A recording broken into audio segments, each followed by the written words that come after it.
या न्यूज बुलेटिनचे सहप्रायोजक आहेत गोकुळ.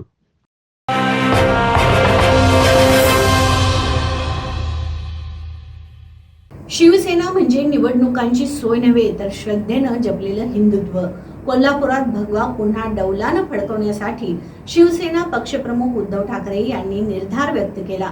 मातोश्रीवर शिवसेना पक्षप्रमुख उद्धव ठाकरे यांच्या उपस्थितीत कोल्हापूर जिल्ह्याच्या आढावा बैठक पार पडली.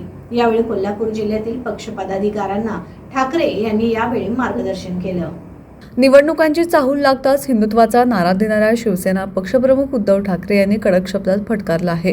आपलं हिंदुत्व हे स्वार्थासाठी नव्हे श्रद्धेने जपलेलं आहे असं ठामपणे सांगत त्यांनी भाजपवर जोरदार टीका केली आहे. सोयीच्या हिंदुत्वाच्या बुरख्याखाली जातीभेदाचं विष पेरणाऱ्यांना जनतेनं ओळखलं पाहिजे असंही ते म्हणाले.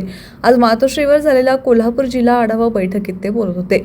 छत्रपतींच्या करवीर नगरीत भगवा पुन्हा डौलाने फडकवायचा आहे. सत्ता नसली तरी संघर्ष संपलेला नाही. त्यामुळे येणाऱ्या आगामी निवडणुकांमध्ये सर्व कार्यकर्त्यांनी प्रचंड ईर्षेने उतरावं असं आवाहन यावेळी केलं.